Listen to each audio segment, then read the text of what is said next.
नमस्कार, मैं अविनाश रंजन गुप्ता आप सभी का अपने चैनल पर हार्दिक अभिनंदन करता हूं।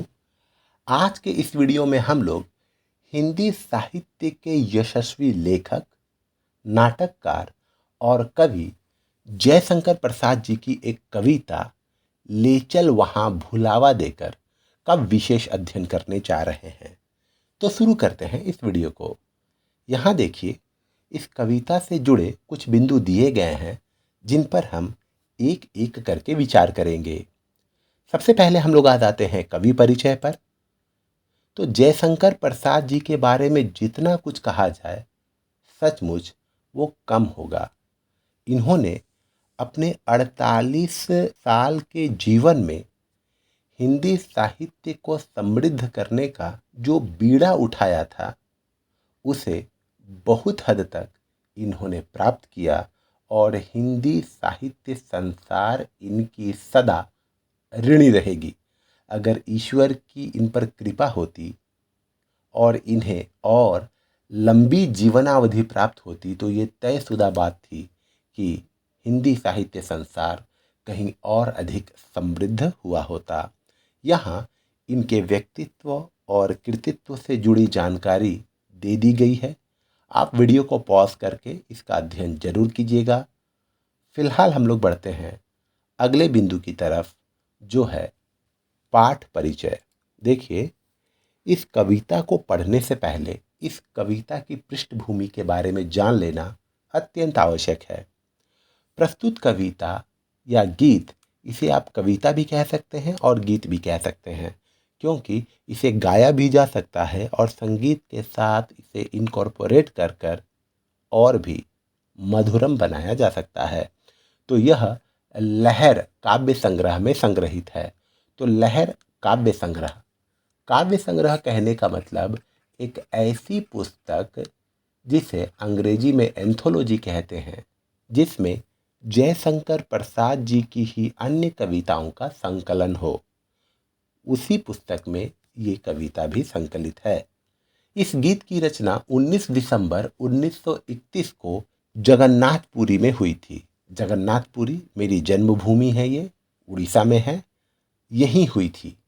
इसका प्रथम प्रकाशन 11 फरवरी 1932 ईस्वी को साप्ताहिक पत्र जागरण, जो बनारस से प्रकाशित होता था, उसमें हुआ था। जयशंकर प्रसाद की यह कविता पलायनवादी होने के आरोप से जुड़ी रही है। पलायनवादी अर्थात ऐसा माना जाता रहा कि ये जीवन की समस्याओं से अब पलायन कर जाना चाहते हैं, भाग जाना चाहते हैं, लेकिन ऐसा कुछ है नहीं। इस कविता में प्रसाद नाविक, जिसे नियति या प्रारब्ध के संदर्भ में लिया गया है, उसे संबोधित करके कहते हैं कि मुझे एक ऐसी जगह पर ले चलो जहाँ सांसारिक झगड़े ना हो, जहाँ मैं प्रकृति के मूल रूप को अपनी आंखों से देख सकूं, अपने कानों से सुन सकूं और अपने हृदय की गहराइयों से महसूस कर सकूं। इस कविता में वहाँ से तात्पर्य वैसी दुनिया से है जहाँ मनुष्य के संघर्षमय माहौल को स्थगित किया जा सके। एक तरह से प्रसाद का यह कल्पित लोक है जहाँ प्रकृति अपने अनुभूतिमय रूप में उपस्थित है और मनुष्य का हस्तक्षेप बिल्कुल नहीं है। देखिए, चाहे आप हो चाहे मैं हूँ, हम लोग जीवन की विषमताओं को झेलते झेलते बोर हो जाते हैं। हम लोग एक ही चेहरे पर न जाने कितने मुखौटे लगा लेते हैं। हम लोग मल्टी पर्सनालिटी के स्वामी बन जाते हैं। कहने का मतलब ये है कि हमारा व्यवहार व्यक्तियों के हिसाब से बदलता रहता है और इसी क्रम में हम अपनी ओरिजिनलिटी, हम अपने मूल स्वरूप को खो देते हैं। हम इस दुनिया के झंझावत में अपने आप को पहचान ही नहीं पाते। जयशंकर प्रसाद भी अपने उन परेशानी वाले क्षणों में, अपने कष्ट वाले क्षणों में एक ऐसे लोक में पहुंच जाने की कल्पना करते हैं जहां वो सभी दिखावे के आवरण हटा दे और अपने मूल रूप में अपने आप को पहचान सके, साथ ही साथ इस प्रकृति को पहचान सके। इसीलिए ये कविता पलायनवादी से जुड़ी नहीं है, लगती जरूर है लेकिन है नहीं।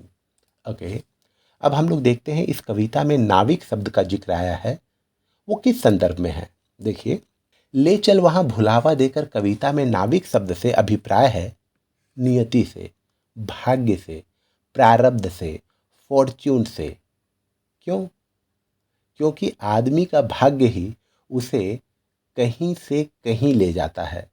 कवि जयशंकर प्रसाद अपनी नियति से मानो कह रहे हैं कि तुम मुझे ऐसी जगह ले चलो जहां सांसारिक संघर्षों और आवरणों को किनारे कर मनुष्य के जीवन को समझने का अवसर मिले। इस संसार में जितने रास्ते दिखाई पड़ते हैं वे सब के सब अन्य अन्य प्रसंगों से आक्रांत हैं। मैं प्रकृति के निरावृत रूप में जीवन के रूप को देखना चाहता हूँ। इस काम में मेरी मदद शायद मेरी नियति ही कर सकती है। अपनी नियति को ही मेरे नाविक का रूपक इस कविता में दिया गया है।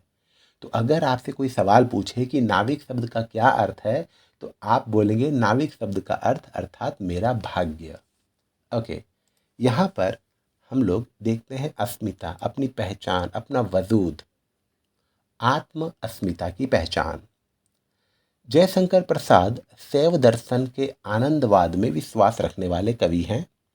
उन्होंने कामायनी के अंत में भी आनंदवादी समाधान दिखाया है।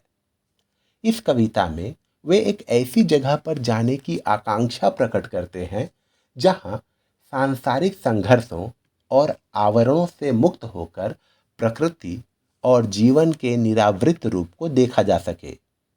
वे पहले परिच्छेद में कहते हैं कि मुझे उस निर्जन स्थान पर ले चलो जहां सागर की लहरें अंबर के कानों में निश्चल भाव से अपनी प्रेम कथा कह रही हो। वहां किसी भी प्रकार का सांसारिक कोलाहल ना हो। पूरी कविता में इसी भाव को पल्लवित किया गया है, इसी भाव का विकास हुआ है। अपने प्रारंभिक रूप में यह कविता संसार से पलायन करती हुई भले ही मालूम पड़ती है, मगर अंततः यह जीवन के मूल प्रश्नों पर विचार करती है।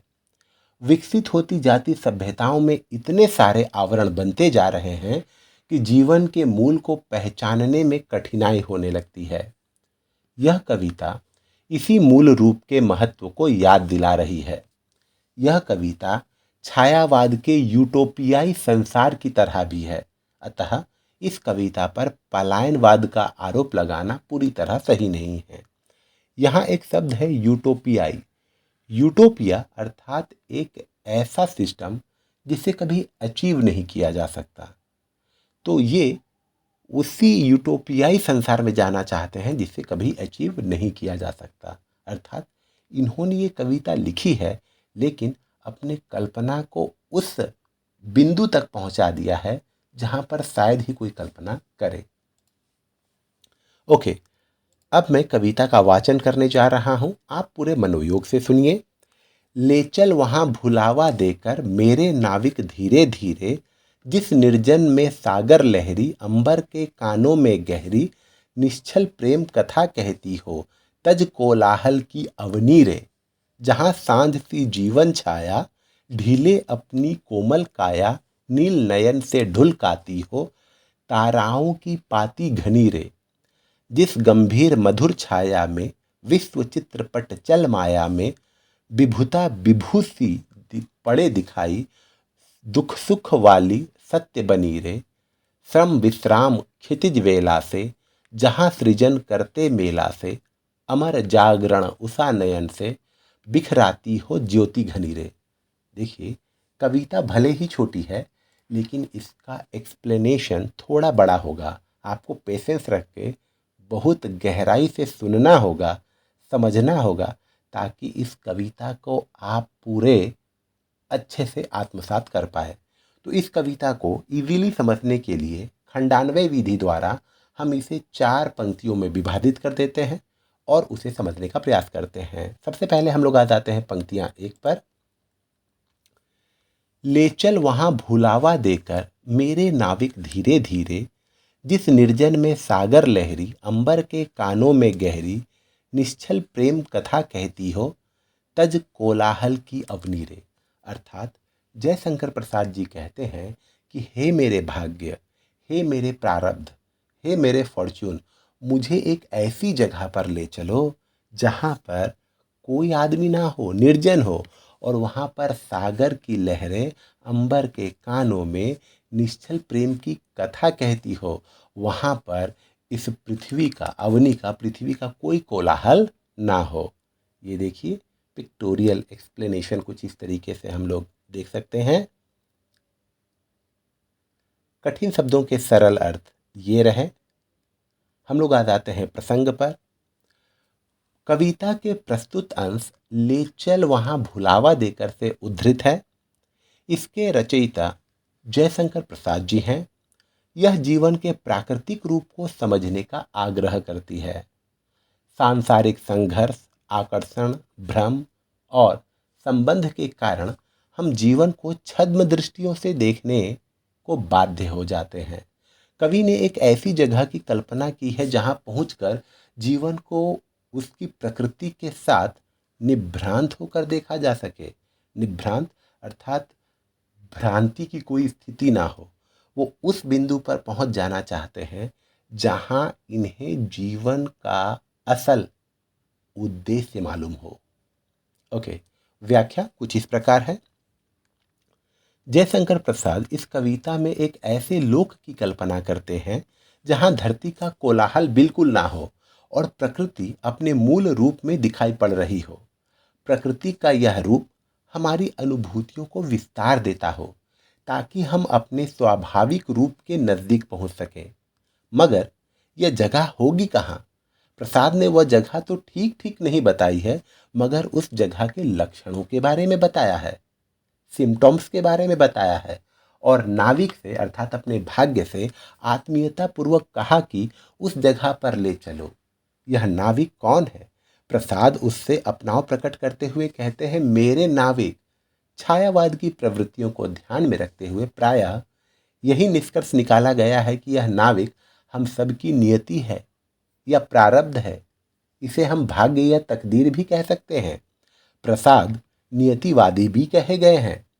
सारांश यह है कि प्रसाद चाहते हैं कि काश मैं संयोग से अपने भाग्य के सहारे ऐसी जगह पहुंच पाता जहां धरती के संघर्ष नहीं होते और प्रकृति अपने मूल रूप में अनुभूतिमयी बनकर हमारे सामने होती है।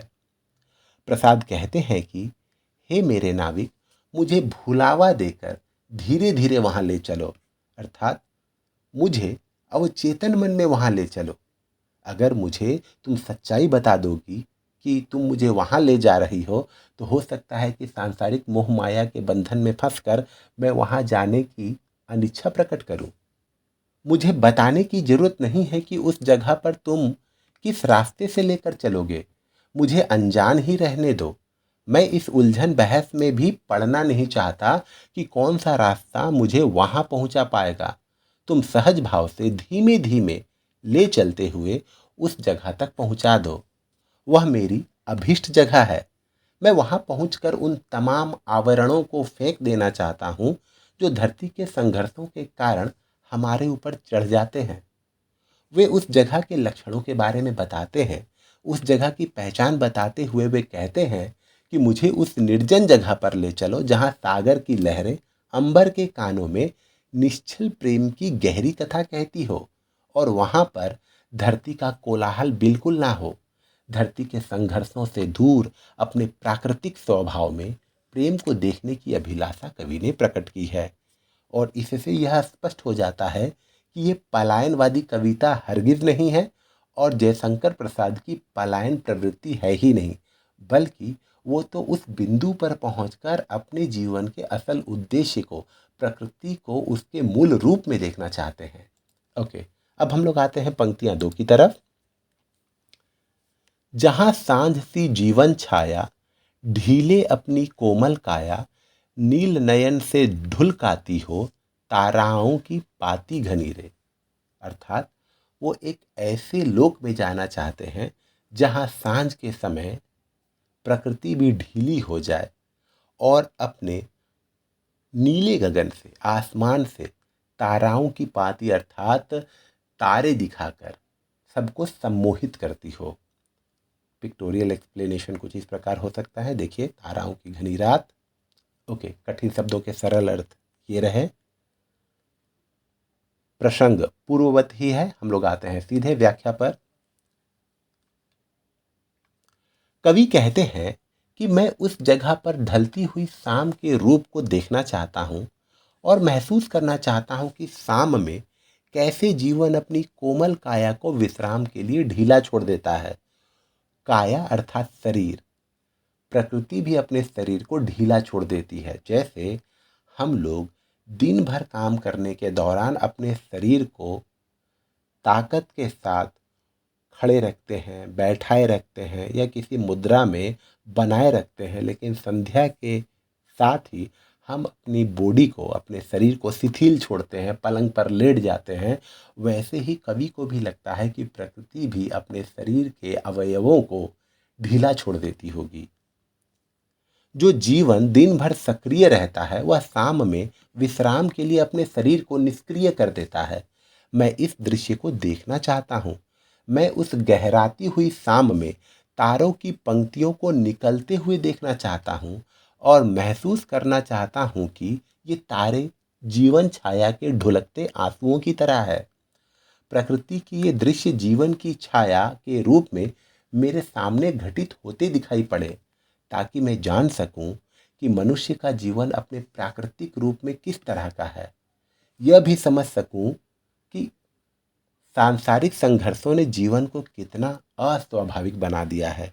और यह सही बात है कि हम लोग बहुत ही अस्वाभाविक या बनावटी जीवन जीने को बाध्य हैं।